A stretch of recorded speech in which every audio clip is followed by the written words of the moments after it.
Hello, this is Doris Sander, and I'm going to try my best to make a video for you, a little technology kind of video about the two photo processing apps that I use the most of the time. And I'm using my son's little iPhone to record it, and it's going to refocus a bajillion times, and I hope it's not too annoying. It's going to be difficult, but I'm going to do my best. I have several little photo processing apps, but I don't use most of them very often. I use the PicTapGo for processing, and then this one called Diptic to make collages so that I can print several pictures on one page. And those are the two that I would say I use 98% of the time. The other ones are more fun, whimsical, different. And I use those sometimes just for fun, but mostly I use the two that I pointed out, PicTapGo and Diptic. So let me show you real quick what PicTapGo looks like. And this is on iPhone. And I'm not sure about Android, I would assume, but I'm not positive. But I do know that the Diptic app, I had that one on my Android when I had an Android. So that one is available for Android, and this one probably is, but I'm not 100% sure. So anyway, PicTapGo is just like it says. First you choose your picture. So I'm going to go with this one I took today. And then tap means you choose your filter. So this is a pretty nice picture to begin with, and I'm going to show you two of the filters that I use all the time. I really like brightness in my photos, so the filters that I show you are ones that are of a style that I am drawn to, but you're going to want to experiment with all of them because everybody has their own photo style. So anyway, you choose your photo, and then you, I moved it already. I need to be on, usually it's on filters when you open it up, but I've touched it. So you scroll down here and you see all these different filters. The two that I use the most to add lightness and brightness are down here. I went too far. Okay, this one called Bright Side I use a lot, and you can kind of see what it's going to look like if I tap it.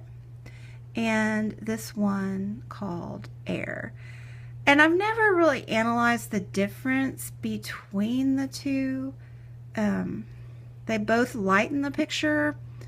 This one just tends to give it a little bit more airy quality, as the title says, and this one just gives it a more clear, bright look. So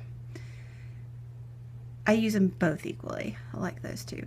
So I'm going to tap Air. You see what well, you can't see the picture. So here's my original picture, and it's nice. I like it to be a little brighter. So I'm going to tap Air. And now this is what it looks like.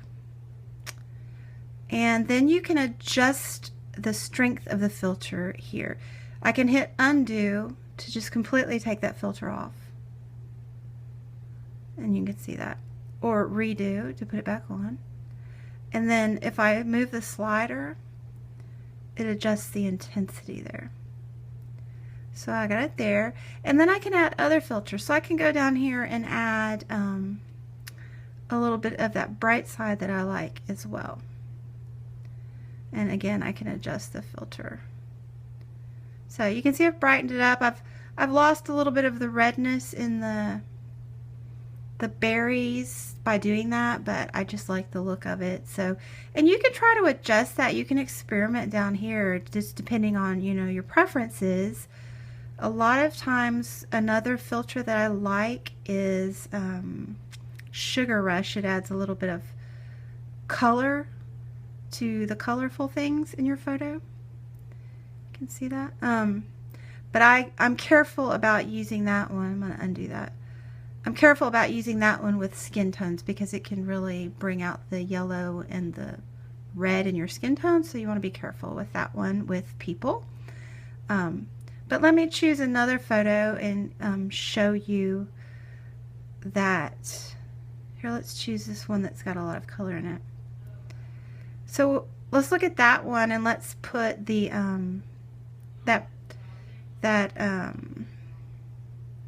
Sugar Rush on it.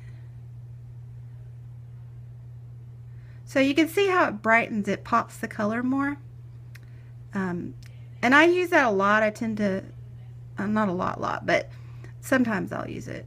But I tend to lessen the intensity. And let me show you another one that is very similar that I do not use. But you might like it if you like, you know, I like photos to look somewhat natural. And this one, Sweet Tooth, intensifies the color just like Sugar Rush does, but more so. It's, you can see it's more fluorescent and less natural looking. So that's another option to look at if you want to really pop something like at the county fair, you know. Anyway, so those are those two. I'm trying to show you the filters that I use the most. There are two more I use. I use one when I've got a dark picture, like this one looks pretty dark. So if I have a dark picture like that, I'll use this very first one, which is called Lights On. And you can see how much it brightened that photo. I don't use that one a lot because it can make a photo grainy. But when I've got a bad photo to begin with, I will use it because you can see it really saves your photo. Another one that I use is when you take a photo like this one that's taken, you know, kind of at dusk, and you can see how it's got a little bit of a blue tinge to it, especially in the boys' faces and things. So when I have a photo that's taken, you know, at dusk like that, I will use this one under. So I use the Lights On to brighten things, and I'll use this one, Warm It Up, to warm a photo that's got a blue tinge to it. So, sorry my lighting outside is acting funny, so it's hard to show you. But anyway, I hope you could see how that warmed up their faces and things. So I do use that for evening shots sometimes. And let me check. I know I wanted to show you my favorite black and white. So let me show you one of those. I've already used it on these photos of my son and his little friend in their Star Wars shirts. So I deliberately photographed them against this green wall in my kitchen because I knew the background would be clean. But obviously that color combination is rather garish. So I photographed this with the intention of converting it to black and white. And my favorite black and white filter is this one. It's called Powder. And I just really like, sorry the lighting is just goofy outside. I'm doing the best I can. I really like the way it does the skin tones. Here you go. So Powder. And I did want to mention that when I convert to black and white, I always convert to black and white first, and then if I want to do another filter, like I might use that bright side on this one. Oh, I flipped it again. You gotta keep it on filters. I always convert it to black and white first and then add another filter to it. So, oh, the lighting. It's winter. Oh, sorry. Maybe you can see. But anyway, it's just fun to experiment. I think, so once you choose your picture, you tap your filters, and then Go is where you publish. So publish would be you can send it directly to Instagram. You can save it to your camera, or you can do lots of things. Sometimes I email it to myself, but typically I just save it and then use it later.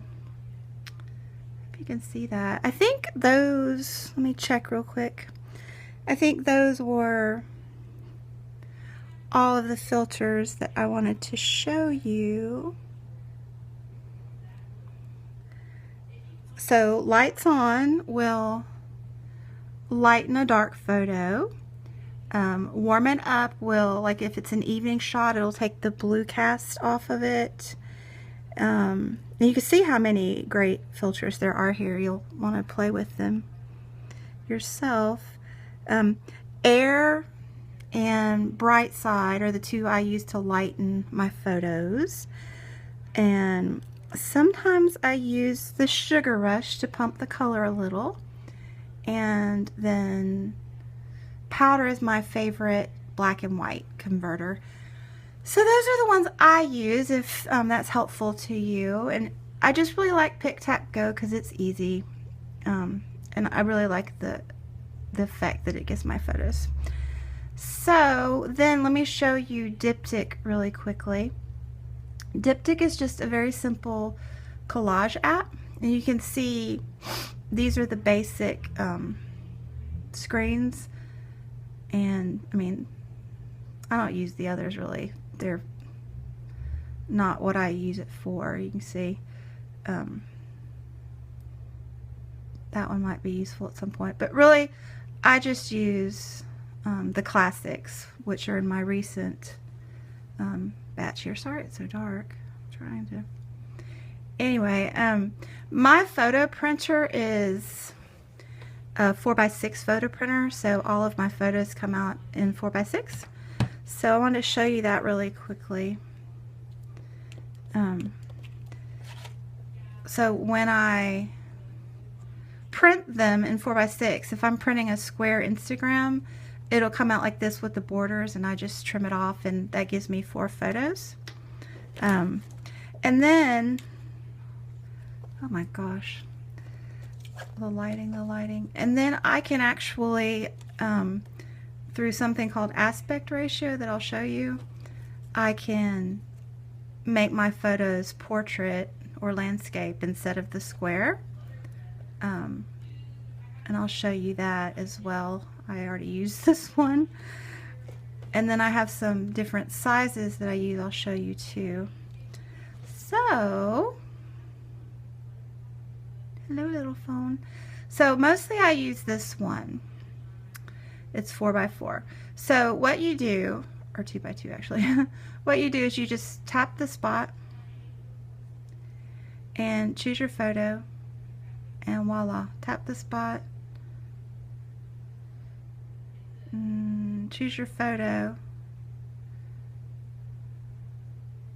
It's the same one. Oh, but anyway, just tap the spot and choose your photo, and the square ones will print out like this.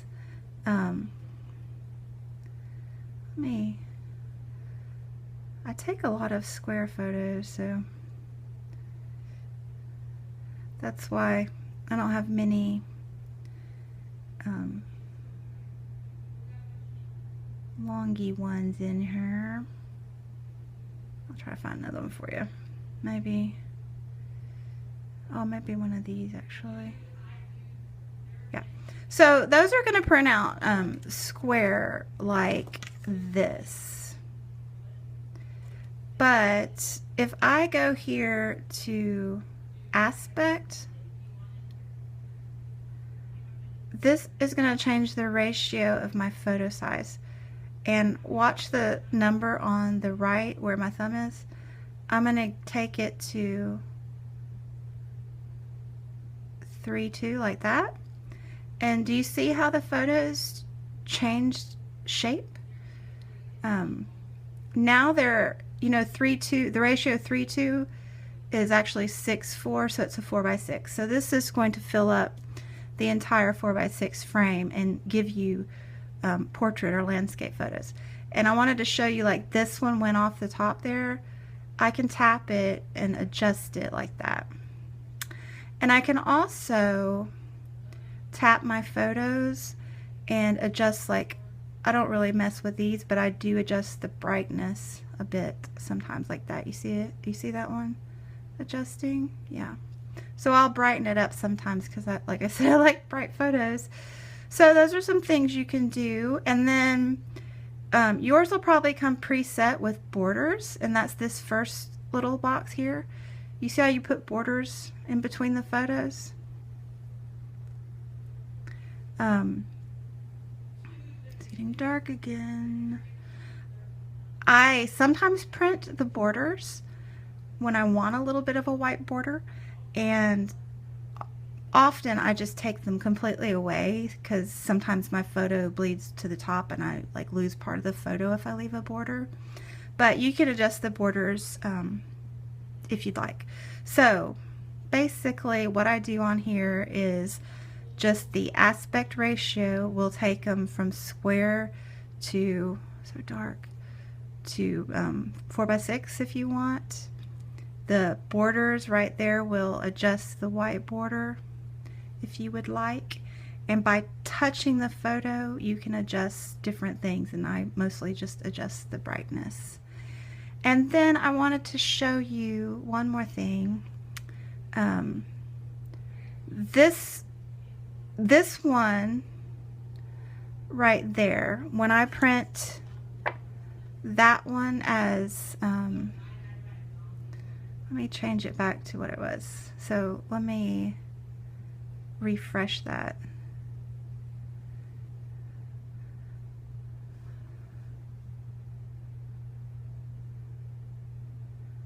Oh dear. I have to reset them all now. So I'm just picking random photos here. So if I print that, it will look like this, and my photos will look something like this on the page. So those are the 2x2 sized photos.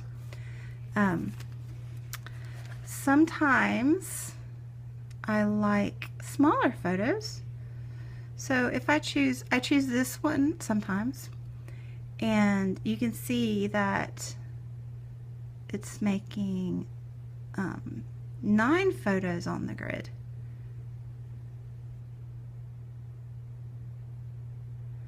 Just being random here. So 9 photos, and those photos will look, here's one here. So this is the 2x2 and this is the 3x3 grid size. So you can see how this one's quite a bit smaller. And those would look more like this on the page. Just like that. And then I have found that I want them even smaller sometimes. So to do that, I'll grab the 4x4 here, and I'm going to save that. So I'm just going to publish it.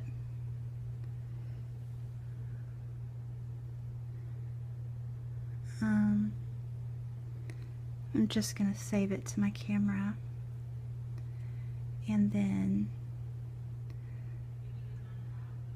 now this is the one that's going to print the 2x2 inch ones.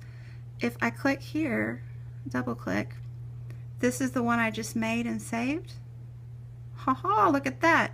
So these are even smaller. These are like 1 by 1 inch, and those will look like this on the page.